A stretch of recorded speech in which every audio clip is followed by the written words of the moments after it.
Welcome back traders. आज का video swing traders के लिए बहुत ज़्यादा हेल्पफुल होने वाला है। इस वीडियो में हम देखेंगे इंपॉर्टेंट क्राइटेरियाज जो आपको स्विंग ट्रेडिंग के लिए पता होने चाहिए। फिर हम देखेंगे स्विंग ट्रेडिंग के लिए हम स्टॉक्स की एनालिसिस कैसे करते हैं, एंट्री कहाँ और कैसे करते हैं। फिर हम सीखेंगे स्विंग ट्रेडिंग के लिए स्टॉक सेलेक्ट कैसे करते हैं, जिसमें हम टिकर टैप और चार्टिंग स्क्रीनर का यूज करेंगे। और लास्ट पे मैं आपको 48 स्टॉक्स का स्पेशल लिस्ट दूंगा जो कि स्विंग ट्रेडर्स के लिए बहुत ज़्यादा इंपॉर्टेंट होने वाला है। आप हमारी चैनल की मेंबरशिप भी ज्वाइन कर सकते हैं ताकि आपको हर वीडियो के पीडीएफ नोट्स और लाइव जूम क्लासेस की लिंक मिले। टेलीग्राम का भी लिंक डिस्क्रिप्शन में होगा, उसे भी ज्वाइन करना। चलिए वीडियो को शुरू करते हैं। सबसे पहले हम देखेंगे क्राइटेरिया फॉर स्विंग ट्रेडिंग, यानी कि स्विंग ट्रेडिंग करने से पहले आपको कौन कौन से रूल्स या कौन कौन से क्राइटेरियाज पता होने चाहिए। जो सबसे पहला क्राइटेरिया है यानी कि होल्डिंग पीरियड आपका कितना होना चाहिए। मिनिमम जो आपका होल्डिंग पीरियड होना चाहिए वो होना चाहिए 5 डेज। आपका 3 डेज भी हो सकते हैं, लेकिन मैं मिनिमम सजेस्ट करूंगा 5 डेज। और जो आपका मैक्सिमम होल्डिंग पीरियड होगा वो होगा 4 to 5 वीक्स। या अगर इसके बाद आपके प्रॉफिट्स चल रहे तो आप उन प्रॉफिट्स को ट्रेल कर सकते हैं, लेकिन ये पीरियड आपको ध्यान में रखना है, मिनिमम 5 डेज। और जो मैक्सिमम होना चाहिए वो होना चाहिए 4 to 5 वीक्स। जो आपका सेकेंड क्राइटेरिया होगा वो होगा स्टॉक्स टू अवॉइड। आपको कौन कौन से स्टॉक्स अवॉइड करने हैं स्विंग ट्रेडिंग के लिए। सबसे पहले जो स्टॉक्स आपको अवॉइड करने हैं वो है स्टॉक्स विद लो वॉल्यूम। वो स्टॉक्स जिनमें ट्रेडिंग बहुत ज्यादा कम होती है, जिनमें बहुत ज्यादा कम वॉल्यूम होता है। और जो दूसरा है वो है सर्किट स्टॉक्स। सर्किट स्टॉक्स का मतलब होता है वो स्टॉक्स जो हर दिन 5% गैप अप या गैप डाउन खुलते हैं, या 4% गैप अप या गैप डाउन खुलते हैं। इसमें जो मोस्टली स्टॉक्स आते हैं वो होते हैं पेनी स्टॉक्स। आपको उन सारी स्टॉक्स को अवॉइड करना है। और एक एग्जांपल अगर मैं दूं, इसमें आता है Adanis green energy. Adanis green energy का जो सर्किट है वो 10% है, यानी कि वो कभी भी अचानक 10% ऊपर या 10% नीचे खुल सकता है। तो आपको इन स्टॉक्स को अवॉइड करना है जो कि सर्किट स्टॉक्स होंगे। नंबर 3 जो कि आपको याद रखना है वो है स्टॉक का प्राइस। स्टॉक का प्राइस जो है वो यूजुअली 100 से ज्यादा होना चाहिए, और जो कुछ स्टॉक्स है वो 100 से नीचे है और वो सही स्टॉक्स है। फॉर एग्जांपल इसमें आता है जोमैटो या इसमें आता है जम्मू एंड कश्मीर बैंक। जो स्टॉक्स है वो उनकी प्राइस 100 से नीचे है, लेकिन सही स्टॉक्स है। आप उन दोनों को पिक कर सकते हैं, बाकी आप सारे अवॉइड कर सकते हैं। यूजुअली जो आपका स्टॉक का प्राइस होना चाहिए वो 100 से ज्यादा ही होना चाहिए। चौथा जो क्राइटेरिया होगा वो होगा एक्सपेक्टेड आरओआई। आरओआई का मतलब होता है return on investment. For example अगर मैंने 10 रुपए इन्वेस्ट किए तो मुझे इस 10 रुपए पे कितना प्रॉफिट मिल रहा है, उसे हम रिटर्न ऑन इन्वेस्टमेंट कहते हैं। जो आपका रिटर्न ऑन इन्वेस्टमेंट होना चाहिए मिनिमम वो 5% होना चाहिए, और मैक्सिमम आपको 25% मिल सकता है 4 to 5 वीक्स में। मैं फिर से रिपीट करता हूँ, अगर आपके प्रॉफिट्स चल रहे हैं तो आप उन्हें ट्रेल भी कर सकते हैं या आप डायरेक्टली एग्जिट भी कर सकते हैं। जो आपका फिफ्थ होगा वो होगा risk to reward ratio. Minimum जो आपका risk to reward ratio swing trading में होगा वो होगा 1.3, और मैक्सिमम आप रख सकते हैं 1.5। स्विंग ट्रेडिंग में इतने टारगेट्स मिलना इजी बात होती है, क्योंकि जो स्विंग ट्रेडिंग है इसे हम कहते हैं काम टाइप ऑफ ट्रेडिंग। इसमें आपको उतना ज्यादा मोमेंट्स ऊपर या नीचे नहीं मिलते हैं like intraday trading. Swing trading में क्या होता है कि आपको लेवरेज नहीं मिलती है आपको, इसलिए ऐसे टारगेट मिलना तो इजी बात होती है। और जो स्विंग ट्रेडिंग होती है ये एक डायरेक्शनल ट्रेडिंग होती है। डायरेक्शनल ट्रेडिंग में भी ऐसे टारगेट्स मिलना आम सी बात है। जो आपका नेक्स्ट क्राइटेरिया होगा वो होगा प्री डिफाइंड स्टॉप लॉस। आप अपना स्टॉप लॉस एंट्री से पहले ही डिफाइन करोगे। अगर आपकी एंट्री यहाँ बन रही है और आपका स्टॉप लॉस यहाँ पर फिक्स्ड होना चाहिए, और आप इस स्टॉप लॉस के साथ स्टिक रहेंगे। अगर स्टॉप लॉस हिट हो गया तो हम अपने ट्रेड से एग्जिट कर लेंगे। उसके बाद ये नहीं होगा कि आप फिर से और क्वांटिटी डालोगे ये ऊपर चला जाएगा, फिर वो क्वांटिटी डालोगे कि ये ऊपर चला जाएगा। स्टॉप लॉस हिट हो गया तो हिट हो गया, आपको ट्रेड से बाहर निकलना है। उसके बाद आप ट्रेड में नहीं रहोगे, आप नेक्स्ट अपॉर्चुनिटीज ढूंढना शुरू करोगे। मार्केट में स्टॉप लॉस हिट होना कोई बड़ी बात नहीं है, ये पार्ट ऑफ द गेम है। चाहे आप कितना भी एक्सपर्ट ट्रेडर बनो, आपकी एनालिसिस कितनी भी स्ट्रांग हो, आपके स्टॉप लॉसेस फिर भी हिट होंगे। और एक रूल जो आपको याद रखना है वो है don't deploy whole capital in one stock. आपको सारा का सारा कैपिटल एक ही स्टॉक में नहीं डालना है। जो आप मैक्सिमम एक स्टॉक में डाल सकते हैं वो है 10 to 20%। अगर आपका कैपिटल बहुत ज्यादा है तो आपके लिए ये रूल अप्लाई होता है, लेकिन अगर आपका कैपिटल बहुत कम है तो आप एक ही स्टॉक पे रिस्क ले सकते हो। यूजुअली तो मैं प्रेफर नहीं करूंगा, अलबत्ता आप ऐसा कर सकते हैं अगर आपका कैपिटल बहुत कम है। लेकिन अगर आपका कैपिटल अच्छा खासा है तो आप मैक्सिमम 10 से 20% ही एक स्टॉक में डाल सकते हैं। उसके बाद जो आपको क्राइटेरिया लास्ट क्राइटेरिया याद रखना है वो है we will diversify our portfolio. इसका मतलब होता है हम एक ही स्टॉक में अपने सारे पैसे नहीं डालेंगे, हम मल्टीपल स्टॉक्स में अपने पैसे डाल सकते हैं। मिनिमम जो आपका पोर्टफोलियो होना चाहिए उसमें 3 स्टॉक्स होने चाहिए और मैक्सिमम 10 भी हो सकते हैं। इससे ज़्यादा मैं आपको सजेस्ट नहीं करूंगा। अगर आपको इससे ज़्यादा स्टॉक्स लेने हैं तो आप डायरेक्टली ETFs या म्यूचुअल फंड्स में अपने पैसे डाल सकते हैं। अब हम देखेंगे एनालिसिस ऑफ स्विंग ट्रेडिंग, यानी कि जो स्विंग ट्रेडिंग की स्टॉक्स है उनकी हम एनालिसिस कैसे करते हैं, हम अपने लिए बाइंग और सेलिंग की अपॉर्चुनिटीज कैसे ढूंढते हैं, हम कौन कौन सा इंडिकेटर यूज करते हैं, कौन से चार्ट पैटर्न्स यूज करते हैं और कौन सी स्ट्रैटेजीज हम देखते हैं। सबसे पहले जो आपको देखना है वो है टाइम फ्रेम, यानी कि आप किस टाइम फ्रेम पे एनालिसिस करोगे और आप किस टाइम फ्रेम पे एंट्री करोगे। यूजुअली जो एक स्विंग ट्रेडर है वो अपनी एनालिसिस वीकली और डेली टाइम फ्रेम पे करता है और उसकी जो एंट्रीज होती है वो यूजुअली 1 आवर टाइम फ्रेम पे होती है। लेकिन अगर आपको छोटे टाइम फ्रेम्स के चार्ट्स पर अच्छा खासा होल्ड है तो आप अपनी एंट्रीज 15 मिनट्स टाइम फ्रेम पर भी बना सकते हैं। यहाँ पर ध्यान रखना है कि हम अपनी एनालिसिस वीकली और डेली टाइम फ्रेम पे करेंगे और जो हमारी एंट्री होगी वो या तो 1 आवर टाइम फ्रेम पे होगी या तो वो 15 मिनट्स टाइम फ्रेम पर होगी। जो हमारे सारे के सारे major support and resistance levels होंगे वो हम ड्रा करेंगे वीकली और डेली टाइम फ्रेम पर। उसके बाद आपको करना है आइडेंटिफाई की support and resistance levels on your chart, यानी कि जो भी आपका चार्ट होगा आपको उस पे की support and resistance levels draw करने। फिर हम उनके या तो ब्रेकआउट्स का वेट करेंगे या तो ब्रेकडाउन का वेट करेंगे। या तो हम देखेंगे अगर अप ट्रेंड चल रहा है तो उसमें हम सपोर्ट पे बाइंग करेंगे, या अगर डाउन ट्रेंड चल रहा है तो उसमें हम रेजिस्टेंस पर सेलिंग कर सकते हैं। यहाँ पर आपको और एक बात याद रखनी है, अगर आप उन स्टॉक्स में ट्रेड कर रहे हो जिसमें फ्यूचर्स एंड ऑप्शंस होते हैं तो आप स्विंग ट्रेडिंग में सेलिंग भी कर सकते हो ऑप्शंस या फ्यूचर्स में। लेकिन अगर आप उन स्टॉक्स में ट्रेड करोगे जिनमें फ्यूचर्स एंड ऑप्शंस अवेलेबल नहीं है तो आप सिर्फ और सिर्फ बाइंग की ही पोजीशंस बना सकते हो। उसके बाद आपको ओवरऑल ट्रेंड देखना है मार्केट का, यानी कि या उस स्टॉक का आपको ट्रेंड देखना है। अगर अप ट्रेंड चल रहा है तो आपको सिर्फ और सिर्फ बाइंग की पोजीशंस देखनी है, जो कि मैंने आपको समझाया है ट्रेंड ट्रेडिंग की वीडियो में। आपको मैंने अभी कहा था कि जो स्विंग ट्रेडिंग है ये एक डायरेक्शनल ट्रेडिंग है, यानी कि यहाँ पर आपको सिर्फ और सिर्फ डायरेक्शनल ट्रेड करनी होती है। अगर अप ट्रेंड चलेगा तो आपको सिर्फ और सिर्फ बाइंग की पोजीशंस कंसिडर करनी है, अगर एक डाउन ट्रेंड चल रहा है तो आपको फ्यूचर्स या ऑप्शंस में सिर्फ और सिर्फ सेलिंग की पोजीशंस कंसिडर करनी है। इसके बाद best indicators for swing trading, यानी कि वो कौन कौन से इंडिकेटर्स है जो आपको स्विंग ट्रेडिंग में यूज करने हैं। इसमें जो सबसे इंपॉर्टेंट है वो है मैकडी। मैकडी को सबसे ज्यादा यूज किया जाता है स्विंग ट्रेडिंग में।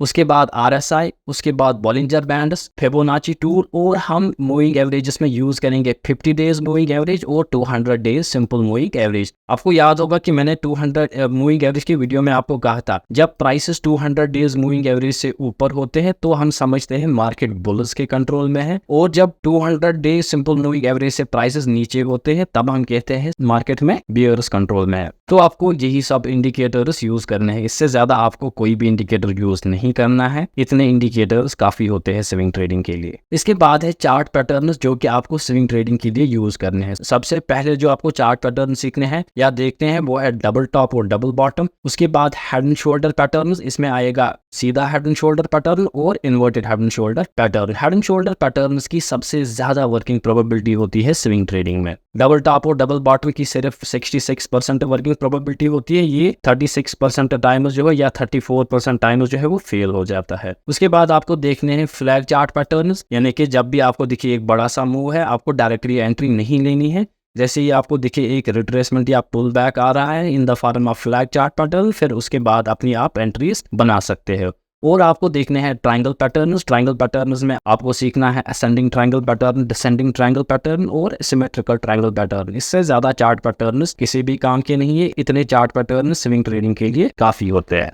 अब हम देखेंगे क्राइटेरिया फॉर एंट्री, यानी कि स्विंग ट्रेडिंग करने के लिए हम एंट्री के वक्त कौन कौन से क्राइटेरियाज देखते हैं या कौन कौन सी बातों का ध्यान रखते हैं। सबसे पहला है breakout of important levels with high volume. अगर ये एक रेजिस्टेंस लेवल है और इसका ब्रेकआउट हो रहा है, हम ये ब्रेकआउट तभी रियल मानते हैं जब ये एक हाई वॉल्यूम के साथ होता है, तब हम यहाँ पर अपनी एंट्रीज बनाते हैं। पहला रूल आपको याद रखना है, breakout of important levels with high volumes. और सिमिलर लेवल में अगर किसी सपोर्ट का ब्रेक डाउन हो रहा है तो ये भी अगर एक हाई वॉल्यूम के साथ हो रहा है तभी हम इसे एक रियल ब्रेक डाउन मानते हैं। फिर आप अपने फ्यूचर्स या ऑप्शंस में सेलिंग की पोजीशंस बना सकते हैं। दूसरा जो है वो है retest of support and resistance level after breakout. अगर एक ब्रेकआउट हाई वॉल्यूम के साथ नहीं हो रहा है तो हम इसमें डायरेक्टली पार्टिसिपेट नहीं करते हैं, हम पहले वेट करते हैं एक रीटेस्ट का। अगर हमें रीटेस्ट मिल रहा है, उसके बाद दिख रहे हैं कि प्राइस ऊपर जा रहे हैं, तो यहाँ पर हम अपनी एंट्रीज बना सकते हैं और जो हमारा स्टॉप लॉस होगा वो इसी सपोर्ट या रेजिस्टेंस के नीचे होगा।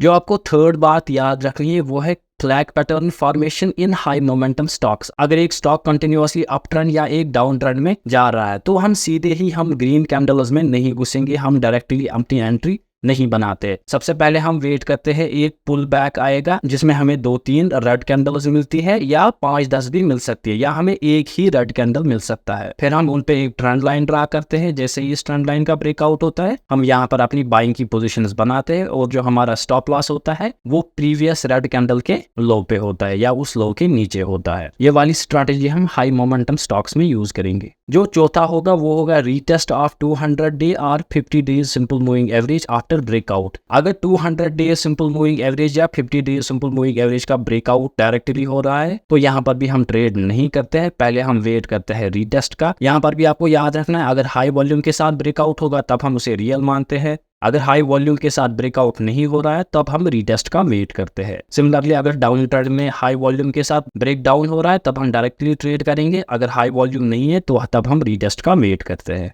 फिफ्थ है prices taking support at 50 and 200 day simple moving average. अगर एक स्टॉक कंटिन्यूअसली अप ट्रेंड में है और वो या तो 50 डे सिंपल मूविंग एवरेज पे सपोर्ट ले रहा है या तो वो 200 डेज सिंपल मूविंग एवरेज पे सपोर्ट ले रहा है, तो यहाँ पर हम अपनी पोजीशंस डायरेक्टली बना सकते हैं। लेकिन जब ब्रेकआउट या ब्रेक डाउन होगा तब हम रीटेस्ट का वेट करते हैं। अगर वॉल्यूम लो होगा, अगर वॉल्यूम हाई होता है तो हम अपनी डायरेक्टली पोजीशंस बना सकते हैं। Formation of important chart patterns at key supply and demand areas. Key supply and demand areas होते हैं की सपोर्ट एंड रेजिस्टेंस एरियाज। अगर आपको यहाँ पर इंपॉर्टेंट चार्ट पैटर्न्स मिल रहे हैं यानी कि like head and shoulder, inverted head and shoulder, double top, double bottom, तो यहाँ पर आप अपनी पोजीशंस बना सकते हैं। यहाँ पर भी आपको ध्यान रखना है, अगर हाई वॉल्यूम के साथ ब्रेकआउट हो रहा है तो वो रियल ब्रेकआउट हो रहा है, अगर हाई वॉल्यूम के साथ ब्रेकआउट या ब्रेक डाउन नहीं हो रहा है तब हम रीटेस्ट का वेट करते हैं। सिंपली आपको इतना ही क्राइटेरिया याद रखना है। हाई वॉल्यूम के साथ ब्रेकआउट या ब्रेक डाउन हो रहा है तब हम डायरेक्टली ट्रेड करेंगे, विदाउट वॉल्यूम हो रहा है तब हम रीटेस्ट का वेट करते हैं। अब हम देखेंगे how to select stocks for swing trading. Swing trading के लिए हम स्टॉक्स कैसे सिलेक्ट करते हैं, ये इस वीडियो का सबसे इंपॉर्टेंट टॉपिक है। इसमें हम 2 तरीके यूज करेंगे। पहला है मैनुअल मेथड, यानी कि हम बहुत सारे स्टॉक्स को अपने लिस्ट में ऐड करके रखेंगे फिर उनकी एनालिसिस करेंगे। दूसरा है स्क्रीनर, यानी कि हम कोई स्क्रीनर यूज करेंगे, उससे स्टॉक्स हम फिल्टर करेंगे फिर उसके बाद हम ट्रेड कर सकते हैं। सबसे पहले जो यहाँ पर हम तरीका सीखेंगे वो है स्टॉक स्क्रीनर। उसके बाद हम देखेंगे मैनुअल मेथड जिसमें मैं आपको सीधे ही एक स्टॉक्स का लिस्ट दूंगा, उसको आप ट्रेड कर सकते हैं। स्क्रीनर्स में जो हम स्क्रीनर्स यूज करेंगे उसमें हम सबसे पहले देखेंगे चार्टिंग स्क्रीनर और उसके बाद देखेंगे टिकर टैप स्क्रीनर। चलिए अब हम इन दोनों स्क्रीनर्स को देखते हैं। आपको सबसे पहले गूगल में आना है और यहाँ पर आपको सर्च करना है टिकर टैप और उसके बाद जो पहली ही लिंक आएगी आपको इस पर क्लिक करना है और टिकर टैप में सबसे पहले आपको लॉगिन करना है। लॉगिन के बाद आपको टिकर टैप में इस जगह पर क्लिक करना है और यहाँ पर आप देख सकते हैं यहाँ पर लिखा है स्टॉक स्क्रीनर। हम इस स्टॉक स्क्रीनर पे क्लिक करेंगे और यहाँ पर अब हम अपना क्राइटेरिया सेलेक्ट करेंगे। सबसे पहले जो है वो है स्टॉक यूनिवर्स। स्टॉक यूनिवर्स में मैं आपको प्रेफर करूंगा ज्यादा से ज्यादा आप निफ्टी 100 में ही जाए, या अगर आप इसके बियॉन्ड भी जाना चाहते हैं तो ज्यादा से ज्यादा आप निफ्टी 500 में जा सकते हैं। तो फिलहाल मैं यहाँ पर निफ्टी 100 सेलेक्ट करके रखता हूँ और उसके बाद यहाँ पर है मार्केट कैप। मार्केट कैप इन करोड़ है यहाँ पर, तो हम वो वाले स्टॉक्स चूज नहीं करेंगे जिनका मार्केट कैप बहुत कम होगा क्योंकि उनमें मैनिपुलेशन बहुत ज्यादा होती है। यहाँ पर जो हम मिनिमम मार्केट कैप रखेंगे वो होगा 10,000 करोड़ और जैसे मैं इस पे क्लिक करूंगा यहाँ पर आप देख सकते हैं कि हमारे पास 40 कंपनीज आ गई है। आप इससे कम भी रख सकते हैं, 500 करोड़, 600 करोड़, 1000 करोड़, आप अपने हिसाब से कुछ भी रख सकते हैं। उसके बाद यहाँ पर लिखा है क्लोजिंग प्राइस, यानी कि स्टॉक का प्राइस कितना होना चाहिए। तो मिनिमम मैंने आपको कहा था कि शेयर का प्राइस 100 से ऊपर ही होना चाहिए, तो यहाँ पर अब हमारे पास 40 कंपनीज फिर से रह रही है। उसके बाद आप यहाँ पर पी रेशियो या और भी कोई फिल्टर आप सिलेक्ट कर सकते हो। लाइक यहाँ पर है 1 ईयर रिटर्न वर्सेस निफ्टी, यानी कि निफ्टी के 1 ईयर के रिटर्न्स और स्टॉक के 1 ईयर रिटर्न्स, आप इसको भी चूज कर सकते हो। यहाँ पर आप देखो, अब यहाँ पर हमें एक स्विंग ट्रेडिंग के लिए स्टॉक्स का लिस्ट मिल चुका है। फिर आपको इन स्टॉक्स में किसी को भी चूज करना है, उस पर एनालिसिस करनी है, उस पर देखना है क्या मुझे ट्रेडिंग अपॉर्चुनिटी मिल रही है या नहीं मिल रही है, फिर उसी हिसाब से आप इन्हें ट्रेड कर सकते हो। तो ये था ट्रिगर टैब। अब हम देखेंगे दूसरा स्टॉक स्क्रीनर जो कि है चार्टिंग स्क्रीनर। इसके लिए भी आपको गूगल में आना है और यहाँ पर आपको लिखना है चार्टिंग, और जो यहाँ पर पहली ही लिंक आ रही है आपको इस पर क्लिक करना है। उसके बाद आप यहाँ पर देख सकते हो, यहाँ पर लिखा है स्क्रीनर, आपको इस पर क्लिक करना है। यहाँ पर पहले से ही कुछ इनबिल्ट स्क्रीनर्स होते हैं या टॉप लोड स्क्रीनर्स होते हैं, आप इनका भी यूज कर सकते हो। फिलहाल हम यहाँ पर कस्टम मेड स्क्रीनर बनाएंगे। उसके लिए आपको यहाँ पर क्लिक करना है क्रिएट स्कैन पे, और यहाँ पर लिखा है stock passes all of the below filter in cash segment. यहाँ पर 3 वर्ड जो है वो बोल्ड में, वो है पासेस ऑल एंड कैश। आप इन पर क्लिक कर सकते हो और इन्हें आप चेंज कर सकते हैं। पासेस में आप फेल भी लिख सकते हैं, यानी कि जो हम क्राइटेरिया सेलेक्ट कर रहे हैं स्टॉक वो फेल कर रहा है, या आप पास रख सकते हैं, यानी कि जो क्राइटेरिया हम सेलेक्ट कर रहे हैं स्टॉक वो वाला क्राइटेरिया पास कर रहा है। तो फिलहाल हम यहाँ पर पास ही रखेंगे। यहाँ पर है ऑल आर एनी, यहाँ पर आप ऑल ही रखें। और कैश सेगमेंट होता है वो सारे स्टॉक्स जो कि एनएसई पे लिस्टेड है या बीएसई पे लिस्टेड है। तो अगर यहाँ पर आप सिर्फ और सिर्फ वही स्टॉक्स चूज करना चाहते हैं जिनमें फ्यूचर्स एंड ऑप्शंस है, तो यहाँ पर आप फ्यूचर्स सेलेक्ट कर सकते हैं, यानी कि फिर ये आपको वही सारे स्टॉक्स देगा जिनमें फ्यूचर्स एंड ऑप्शंस अवेलेबल है। या आप यहाँ पर निफ्टी 100 भी सिलेक्ट कर सकते हो, निफ्टी 500 भी सिलेक्ट कर सकते हो, या पूरा का पूरा कैश मार्केट ही सिलेक्ट कर सकते हो, यानी कि जितने भी स्टॉक्स अवेलेबल है इंडियन मार्केट में। फिलहाल मैं यहाँ पर सिलेक्ट करूंगा निफ्टी 500, और सबसे पहले आपको यहाँ पर प्लस पे क्लिक करना है और यही से हम क्राइटेरिया सिलेक्ट करते हैं। मैं इस प्लस पे क्लिक करूंगा और मैं यहाँ पर कोई स्ट्रैटेजी यूज करूंगा, फॉर एग्जांपल आरएसआई की। तो यहाँ पर मैं आरएसआई पे क्लिक करूंगा जो कि 14 पीरियड्स की है। यहाँ पर मैं वैल्यू देखूंगा ग्रेटर देन, यानी जो आरएसआई का वैल्यू है स्टॉक में ग्रेटर देन होना चाहिए। यहाँ पर आप नंबर सेलेक्ट कर सकते हो। मैं यहाँ पर नंबर सेलेक्ट करूंगा 50, क्योंकि मैंने आपको स्ट्रैटेजी में सिखाया था जब एक स्टॉक अपने 60 लेवल को क्रॉस करता है ऊपर की डायरेक्शन में, तब हम अपनी बाइंग की पोजीशंस बनाते हैं। तो यहाँ पर इसलिए मैंने 50 सेलेक्ट किया ताकि मुझे वो स्टॉक्स हुए जो अप्रोच कर रहे हैं 60 या पहले ही 60 लेवल्स पर है। तो जैसे ही मैं इसे 50 पर सेलेक्ट करूंगा उसके बाद यहाँ पर क्लिक करूंगा रन स्कैन। आप उसके बाद देख सकते हो कि यहाँ पर हमें बहुत सारे स्टॉक्स मिले हैं। यहाँ पर हमें 271 स्टॉक्स मिले हैं। आप इसे भी चेंज कर सकते हो। फॉर अगर मैं निफ्टी नहीं रखना चाहता, मैं फ्यूचर्स रखूंगा, फिर मैं रन स्कैन करूंगा तो यहाँ पर मुझे मिल रहे हैं 78 स्टॉक्स। अगर मुझे फ्यूचर्स भी नहीं चाहिए तो मैं फॉर एग्जांपल जाऊंगा निफ्टी 100 में, फिर मैं रन स्कैन करूंगा तो यहाँ पर मुझे मिल रहे हैं 35 स्टॉक्स। अगर मैं इसी तरह से निफ्टी 50 में जाऊंगा रन स्कैन तो यहाँ पर मुझे 16 स्टॉक्स मिल रहे हैं। तो आप इन स्टॉक्स को अपने एक्सेल में भी